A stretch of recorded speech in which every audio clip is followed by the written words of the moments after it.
Salam sahabat Golden Gate Channel yang dikasih Tuhan, puji nama Tuhan. Saya bersyukur dan bersuka cita kembali bisa menyapa sahabat terkasih dalam kasih dan anugerah Tuhan.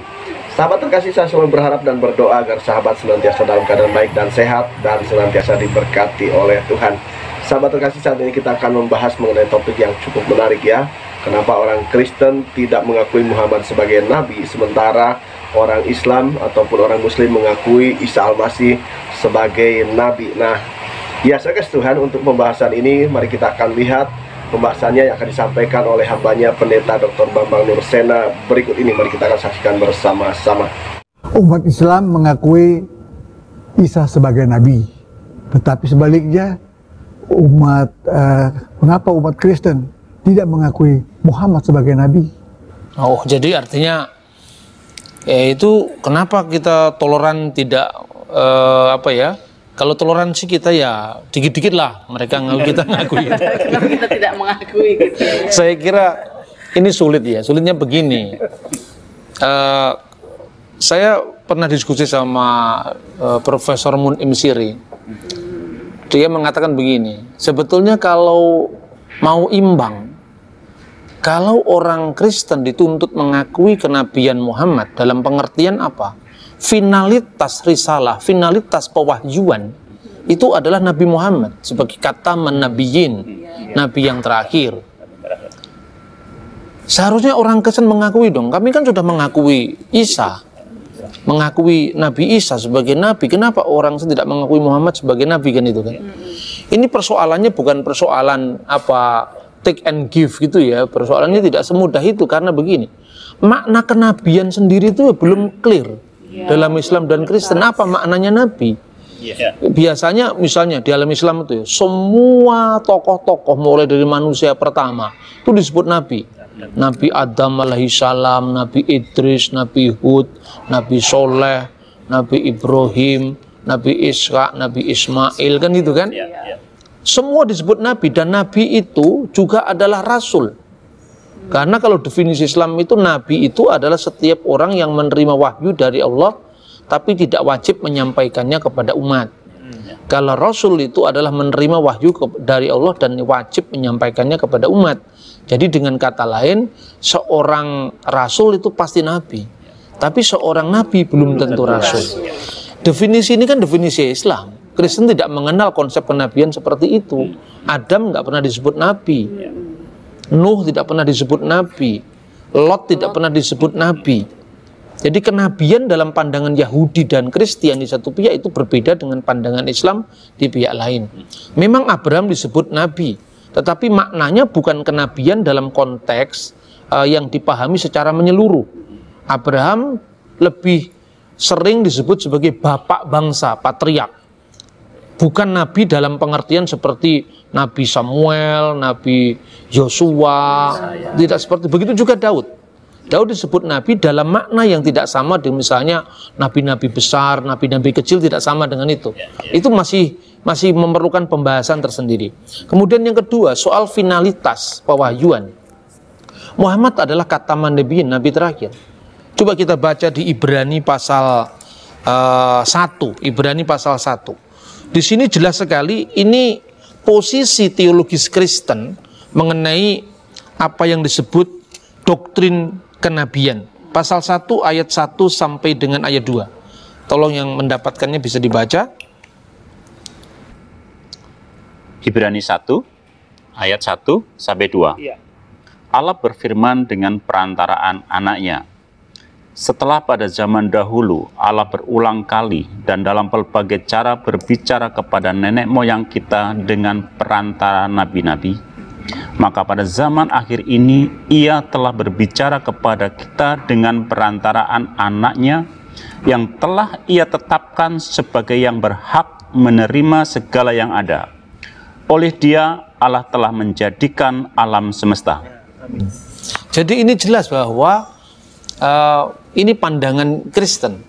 Setelah pada zaman dahulu kala Allah berulang kali dengan berbagai macam cara berbicara kepada nenek moyang kita, bangsa Israel maksudnya, konteksnya ini, melalui perantaraan nabi-nabi. Maka pada zaman akhir, akhirit hayamim bahasa Ibraninya, Dia telah berbicara kepada kita dengan perantaraan anaknya. Jadi Yesus Kristus itu finalitas pewahyuan. Tidak bisa kita menghadirkan nabi lain lagi. Sama dengan Islam. Muhammad itu finalitas pewahyuan. Setelah Muhammad nggak ada nabi lagi, makanya Ahmadiyah dikejar-kejar. Meskipun makna kenabian yang disampaikan Ahmadiyah itu beda gitu loh. Tapi kalau nabi-nabi sebelum Muhammad tidak jadi masalah, asalkan semua visi teologisnya itu sama dengan yang dibawa oleh Muhammad, itu saya kira nggak sulit. Justru gara-gara pemahaman yang memaksakan seperti ini, maka lahirlah kesalahpahaman. Karena orang menilai kekristenan dari sudut pandang teologi Islam. Kita menghormati setiap agama. Karena itu ketika kita memahami Muhammad adalah nabi, bahkan kadang-kadang kita menyebut Nabi Muhammad, itu bukan nabi dalam konteks biblical prophet, tapi nabi dalam konteks Islam sendiri. Maka kalau saya katakan, apakah saya mengakui Muhammad sebagai nabi? Ya, saya mengakui Muhammad sebagai nabi. Nabinya umat Islam, bukan nabi kita. Sama seperti orang Kristen mengatakan Siddhartha Gautama adalah Buddha dalam pemahaman Buddhisme, bukan dalam pemahaman kita. Karena di kekristenan tidak ada istilah Buddha, dan di kekristenan tidak ada istilah nabi sekalipun dalam pemahaman yang dikembangkan oleh Islam tadi, sekalipun itu dianggap sebagai kontinuitas pewahyuan, tetapi bagi kita Yesus itu final. Ini bukan soal toleransi, ini soal sikap teologis yang tidak bisa dipaksakan. Makanya di dalam Islam itu dikembangkan studi yang cukup menarik. Ya, misalnya Buya Hamka sampai-sampai mengakui bahwa Siddhartha Gautama itu nabi. Dia beristihad lah istilahnya, karena Nabi Zulkifli itu kan dalam Islam ada, tapi kan deskripsi historisnya kan tidak lengkap. Maka Zulkifli itu menurut tafsirnya Buya Hamka itu Zul dari kafilah Wasto, yang artinya Siddhartha Gautama. Bagi Islam ini kelihatannya bisa merangkum semua agama. Tetapi apa ya, Buddha mau disebut bahwa Buddha itu adalah Zulkifli? Kan nggak mau juga kan. Persoalannya seperti itu. Jadi ini sulit.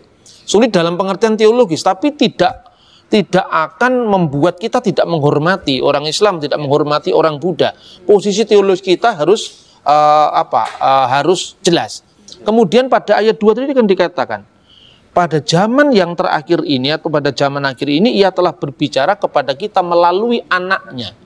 Nanti kita bisa diskusi dalam tema-tema yang selanjutnya. Anak Allah itu artinya apa? Artinya firman yang menjadi manusia. Yesus itu dalam iman Kristen dipahami sebagai firman yang turun menjadi manusia. Makanya di pengakuan iman itu dikatakan nazala minas samai wa tajassada bi rohil kudus wa min Maryam al adroi wa ta'anas. Ya kan, itu di pengakuan iman Konstantinopel, Nikia Konstantinopel, di dalam liturgi gereja-gereja ortodoks. Jadi yang telah turun dari surga, yang turun bukan kitab. Yang turun itu adalah firman. Turun dari surga dan telah menjelma oleh kuasa Roh Kudus dan dari perawan Maria dan menjadi manusia. Jadi kalau posisi Islam itu firman turun menjadi kitab dan penerimanya adalah Nabi Muhammad sebagai nabi yang terakhir, dalam iman Kristen finalitas wahyu itu bukan firman yang turun jadi kitab Injil, tapi firman yang menjadi manusia. Dan itu yang dikiaskan dengan anak Allah, sekaligus harus ditegaskan Allah itu tidak beranak. Tidak ada orang yang seprimitif yang dituduhkan bahwa Allah itu punya anak, maka bidannya siapa, itu tidak ada itu. Tapi ya orang boleh-boleh aja lah berkomentar. Saya kira itu, Pak. Ya. Ada lagi mungkin? Begini, Pak. Ini cukup menarik ya, Pak ya. Ini ada pertanyaan nih dari saya. Ini merupakan pertanyaan klasik yang banyak dari saudara-saudara kita Muslim menanyakan hal ini. Pertama adalah, jikalau memang mereka menganggap bahwa Injil kita ini palsu, Pak. Pertanyaannya, ya, kalau memang palsu, apakah mereka punya Injil yang asli itu? Aslinya mana? Aslinya mana gitu? Gitu ya. Itu muncul loh Pak, itu ada satu spanduk Bible tidak asli. Ya itu kan perspektif teologis yang dipaksakan lagi. Jadi Injil yang ada sekarang tuh kira-kira seperti ini kan? Kan itu karangan Matius, Markus, Lukas, Yohanes, ya gitu kan? Mana yang asli? Karena ketika dia bertanya mana yang asli, itu bayangannya Injil menurut pikiran mereka. Ya toh? Kita harus bisa membedakan antara asumsi teologis dengan fakta historis. Fakta historis tidak pernah ada Injil yang turun dari surga, itu fakta sejarah. Jadi kalau misalnya dia tanya mana Injil yang asli, memang tidak pernah ada buktinya. Yang asli ya memang Matius, Markus, Lukas, Yohanes itu. Kenapa saya katakan asli? Tidak ada, jujur saja ya, tidak ada satu dokumen keagamaan yang lengkapnya menandingi Injil. Tidak ada. Kita bisa membandingkan tulisan Plato, manuskripnya dari tahun berapa, ya, terus dia hidup pada tahun berapa, Aristoteles itu hidup tahun berapa, manuskripnya dari tahun berapa, time gap, jarak antara kehidupan si penulis dengan naskah tertua yang ditemukan, itu kapan? Itu paling banter, ya, naskah-naskah Yunani itu, ada yang 15 naskah, ada yang 8 naskah. Aristoteles kita akui sebagai seorang filosof besar, ya kan? Bahkan kita ini kalau masuk di fakultas hukum, fakultas ekonomi, yang fakultas ilmu sosial yang lain, dikatakan menurut Aristoteles manusia adalah soon politikon, makhluk sosial. Mana sekarang uji kritik naskah terhadap Aristoteles? Time gapnya 1000 tahun lebih, tidak sampai 10 biji jumlahnya. Injil ini, dan tidak pernah ada pembahasan kritik teks, textual criticism on Aristoteles, tidak pernah ada itu. Yang ada justru Injil. Kita memiliki naskah perjanjian baru saja, itu lebih dari 5.000 manuskrip. Dan bapak-bapak kita semua bisa bayangkan lah sekarang. Sebelum Injil kita bentuknya kodeks. Kodeks itu berjilid ya. Itu kira-kira dari abad keempat atau akhir abad ketiga. Misalnya Kodeks Sinaiticus itu dari tahun 325. Kodeks Vatikanus dari tahun yang kira-kira hampir sama 350. Kodeks Alexandrinus tahun 400. Tapi sebelum Injil dalam bentuk kodeks, kita sudah memiliki namanya papirus. Salah satu papirus yang tertua dari kitab Injil itu berasal dari tahun 115 Masehi. Namanya papirus John Ryland, yang di kodenya papirus P52. Karena disimpan di perpustakaannya John Ryland, itu ditemukan di Mesir. Menurut catatan sejarah gereja purba, Yohanes itu murid Yesus yang dikenal dengan Yohanes anak Zebedius atau Yahya bin Zabdi. Itu meninggal di kota Efesus, sekarang Turki, tahun 96. Naskah Injil tertua yang ditemukan tahun 115. Berarti hanya ada jarak kurang dari 20 tahun. Ini kan sama aja ketika zamannya Pak Harto yang lalu kan. Tahun 98 dia menyerahkan kekuasaannya pada Pak Habibie. Orang bertanya, apa buktinya Bapak Harto pernah menyerahkan kekuasaan pada Habibie? Itu arsipnya masih ada semua. 18 tahun itu kan bukan waktu yang lama, itu waktu yang dekat. Ini ada naskah yang berusia 18 tahun. Jadi ini naskah-naskah Injil terkuno yang bisa kita miliki.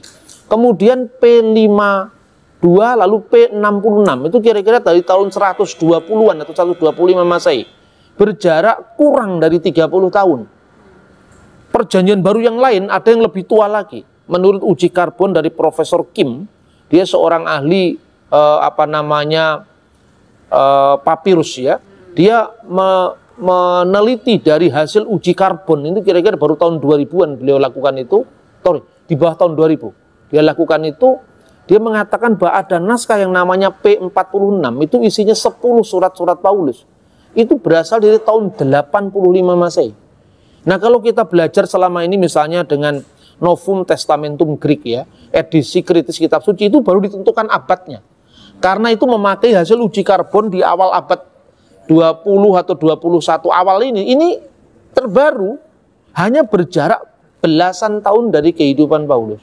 Sekarang sudahlah, nggak usah ngomong Alkitab, nggak usah ngomong Quran, nggak usah ngomong Veda, nggak usah ngomong apa, ngomong sejarah saja. Kita lebih percaya dengan naskah negara Kertagama dari zamannya Empu Prapanca, naskah lontarnya ditemukan. Kenapa kita harus merujuk sebuah keyakinan? Keyakinan yang tidak bisa diverifikasi. Tapi kalau bisa diverifikasi silakan itu. Maka sekarang ini dunia akademis Islam dan Kristen sekarang mengembangkan metode dalam penelaan teks. Kemudian ada juga terkait dengan pertanyaan Mas Yogi, begini, di antara murid-murid Nabi Isa itu, ada yang sama sekali tidak pernah ketemu dengan Nabi Isa sama sekali, itu kan ada yang seperti itu. Ya saya katakan lah, terus Nabi Muhammad ketemunya kapan sama Nabi Isa? Lebih jauh lagi ya. Lebih jauh kan waktunya, kenapa? standar yang sama tidak diberlakukan ketika Islam memahami kitab. Ini saya kira standar ganda. Ini tidak fair gitu loh. Jadi kalau mengkritisi agama orang, teksnya sendiri dikritisi. Jangan teksnya sendiri kemudian diprotek, tidak boleh dibahas, tapi kitabnya orang diedel-edel. Saya kira itu bukan sikap akademis yang bertanggung jawab. Saya kira jelas ya. Berarti kita harus percaya diri ya, Pak? Dengan banyaknya manuskrip itu sudah bisa membuktikan ya. Ya sayangnya orang Kristen itu kurang pede. Kurang pede artinya apa? Saya lebih apa ya, respect sama teman-teman Muslim ya. Mereka membaca Quran itu dengan penuh apa ya, penuh respect gitu kan. Meskipun kadang-kadang sebagian besar nggak tahu artinya. Jadi kalau orang Kristen tuh nggak peduli asli atau nggak asli, yang penting pokoknya ngerti. Gitu. Lah pola berpikir seperti yang diubah. Saya harus tegaskan itu supaya kita bisa membangun saling pengertian. Saya kira itu ada yang lain. Ya, satu lagi Pak. Mengenai Syukuf Ibrahim Pak. Itu kan yang Syukuf ya, Syukuf Ibrahim yang berisi perumpamaan. Apakah ini sama dengan yang kita kenal sebagai apa, The Testament of Abraham? Oh iya. Gimana Pak penjelasannya? Oke. Saya pernah beberapa tahun lalu ya membaca tulisannya, kalau tidak salah itu Profesor Dawam Raharjo. Dia menulis satu artikel di jurnal yang kemudian mencari eksistensi kitab-kitab yang disebutkan dalam keyakinan Islam. Ada Suhuf Ibrahim. Suhuf itu kata jamak dari Sahifah. Jadi sebelum diturunkan Taurat ini menurut perspektif Islam ya, nabi-nabi sebelum Musa itu diberi suhuf. Suhuf itu lembaran-lembaran yang mungkin kalau istilah sekarang belum terkodifikasi atau belum tematik, saya nggak tahu. Tapi itu kan pandangan teologis Islam. Kemudian setelah dunia dialog Islam Kristen Yahudi ini berkembang, atau dialog Yahudi Kristen Islam itu berkembang dengan sangat pesat, mereka mencari paling tidak jangan-jangan Suhuf Ibrahim yang disebutkan di dalam teks-teks Islam itu sama dengan The Testament of Abraham. Kira-kira seperti itu. Menurut saya, ini sekali lagi ya, minta maaf saya harus katakan kadang-kadang memang kita harus menegaskan posisi yang berbeda. Karena bagi saya pribadi boleh kan, berbeda boleh kan, saya Kristen kok. Kalau saya tidak berbeda, ya saya Islam lah. Gitu. Menurut saya rujukan tentang Suhuf Ibrahim isinya perumpamaan itu kan muncul pada zaman Islam. Kalau tidak salah itu malah dalam hadis itu kan. Nah, hadis itu ditulis tahun berapa? Katakanlah misalnya hadis itu memang benar-benar berasal dari Nabi Muhammad misalnya. Itu kan abad ke-7. Sementara Ibrahim itu hidup tahun 2000 sebelum Masehi. Bagaimana kita bisa membuktikan bahwa memang Ibrahim itu seperti itu kan itu? Bahasanya juga nggak nyambung. Zaman Ibrahim belum ada bahasa Arab, ya kan? Tetapi bahwa ada keserumpunan antara bahasa Ibrani, bahasa Aramaik, dan bahasa Arab itu ya, betul. Tapi itu kan bentuk modern. Seperti misalnya gini, bisa nggak kita membayangkan prasasti Kedukan Bukit di zaman Kerajaan Sriwijaya abad ke-7 dengan bahasa Melayu zamannya Siti Nurbaya dan bahasa Malaysia di zamannya Siti Nurhaliza. Tentu akan berbeda. Kita ini semua sering sakit ingatan. Kita tidak pernah membayangkan bahasa Melayu abad ke-7 itu seperti apa. Misalnya prasasti Kedukan Bukit. Ya, di situ ada kata-kata misalnya dapun tayang naik di sampau ngalap sidayatra. Coba artinya ini bahasa Melayu loh ini. Mana yang kita pahami? Dapun tayang itu nama Jawa kuno atau nama Nusantara kuno, nama orang itu. Belum ada namanya Michael, nama Andreas kan belum ada, atau Muhammad Husni atau Yogi kan belum ada kan. Terus naik di sampau, kata di bahasa Indonesia sekarang di, tapi maknanya lebih ke, menuju ke, tapi waktu itu di. Sampau itu sampan, seperti baharu, ya kan? Bahwa misalnya. Sahaya saya, itu kan perubahan-perubahan bunyi. Kemudian naik itu naik. Naik itu naik di sampau. Kita hanya mengenal naik di perahu, naik di sampan. Ngalap itu nggak muncul di bahasa Melayu sekarang, tapi justru muncul bahasa Jawa. Ngalap berkait Kiai Hasyim Asy'ari misalnya. Ngalap itu mengejar. Sidayatra itu bahasa Sanskerta. Kenapa kita bisa memahami itu? Karena waktu itu bahasa Melayu belum mendapat masukan dari bahasa Arab, belum mendapat masukan dari bahasa Portugis misalnya. belum dapat masukan dari bahasa Inggris, ya kan? Maka sekarang orang Malaysia menyebut modern, hanya modern, karena sudah ada bahasa Inggris. Kosakata itu zaman Sriwijaya belum muncul gitu. Jadi ini problematik di dalam studi keagamaan ya. Kadang-kadang kita berbicara tentang sebuah konsep teologis yang tidak selalu sejajar dengan fakta historis. Jadi terus terang secara pribadi saya tidak percaya bahwa pada zaman Fir'aun ada orang namanya Siti Masitoh, saya tidak percaya. Ceritanya mungkin saja terjadi, mujizat itu bisa terjadi kapannya, tapi namanya pasti bukan Siti Masitoh. Belum ada bahasa Arab waktu Belum ada bahasa Arab waktu itu. Tidak mungkin di zaman Nabi Yusuf di Mesir kira-kira hidup pada masa dinasti dinasti 1600 sebelum Masehi lah, kira-kira seperti itu. Yang kira-kira ada nama orang Siti Juleha, saya kira nggak yakin saya. Karena nama-nama Mesir kuno waktu itu misalnya ya, Ramses, Potifera, Akhenaton atau Akhenaten, ya. Karena Aton itu nama dewa. Tutankhamun, Amun itu nama dewa. Gitu? Ramses, Ra, Misi, Ra itu dewa matahari. Seperti nama-nama Hindu yang dinaturalisasi dari bahasa Indonesia, namanya Krishna. Setelah jadi Kristen, Krishna Setiawan. Dibaptis Yohanes Krishna Setiawan. Orang tidak paham bahwa ini memerlukan perjalanan waktu yang sangat panjang. Terus kemudian yang disebut The Testament of Abraham itu sebuah buku pseudograf, itu buku apokrif lah, yang muncul di abad kedua setelah Masehi. Ya abad pertama lah setelah Masehi. Isinya kira-kira apa? Di sana digambarkan misalnya visi Abraham jalan-jalan ke surga. Itu tidak ada dalam Alkitab. Terus di sana dia ketika di surga dia melihat anan kafot, awan kemuliaan, atau bahasa Arab amuda denura, cahaya kemuliaan. Nah kemudian Abraham itu menerima orang-orang dalam pangkuannya. Makanya mungkin saja kisah-kisah ini memang didasarkan atas pemahaman Yahudi secara menyeluruh. Makanya di dalam Injil Lukas dikenal namanya pangkuan Abraham. Tapi tidak berarti bahwa naskah ini yang dikutip oleh Injil Lukas. Karena baik Lukas maupun penulis Testamen Abraham itu memiliki Hebraic root atau cultural background yang sama. Jadi misalnya seperti itu. Dengan demikian maka terlalu jauh untuk menyamakan antara Testamen Abraham dengan Sukuf Ibrahim.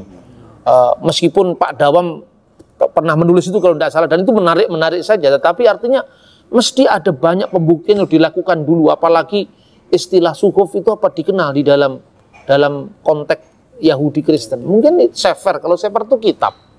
Sifru Takwin misalnya, kitab Kejadian, tapi tidak serta-merta terlalu mudah untuk menyimpulkan seperti itu. Saya kira itu. Ya, sahabat kasih Tuhan, orang Kristen mengakui ya Muhammad sebagai nabi, tetapi sebagai nabi orang Muslim ya, bukan sebagai nabi orang Kristen tentunya. Ya, sahabat kasih Tuhan, kenapa? Karena bagi orang Kristen ya, Yesus adalah penggenapan nubuatan dari nabi-nabi yang sudah menyampaikan tentang keselamatan ataupun tentang Mesias ya. Karena tugas nabi adalah untuk menyampaikan yaitu nubuatan yang misalnya mengenai kedatangan seorang Mesias, yaitu yang disampaikan oleh Nabi Yesaya, saudara kasih Tuhan.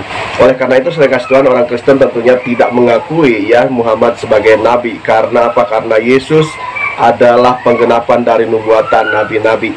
Ya, saudara kasih Tuhan, oleh karena itu setelah Tuhan Yesus ya menggenapi nubuatan nabi-nabi ya, tidak ada lagi nabi yang datang ya untuk menyampaikan nubuatan. Ya, saudara kasih Tuhan, oleh karena itu ya Muhammad di abad pertengahan itu dianggap sebagai bidat, saudara kasih Tuhan ya. Ia bahkan dianggap sebagai antikris, saudara kasih Tuhan ya. Kalau kita melihat di dalam Yohanes pasal 4 ayat 3, firman Tuhan, dan setiap roh yang tidak mengakui Yesus tidak berasal dari Allah, roh itu adalah roh antikris.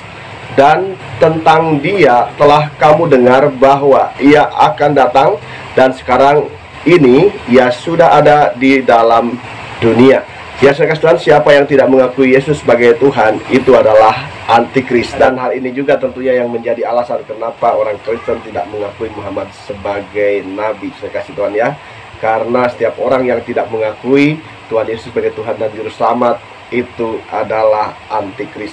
Demikian sahabat kasih Tuhan, pembahasan yang bisa disampaikan kiranya menjadi berkat. Jikalau sahabat diberkati, tinggalkan komentar di kolom komentar, berikan masukan dan juga saran, dan kiranya channel ini boleh semakin berkembang dan nama Tuhan dipermuliakan. Terima kasih sahabat, Tuhan Yesus memberkati kita sekalian. Haleluya. Amin.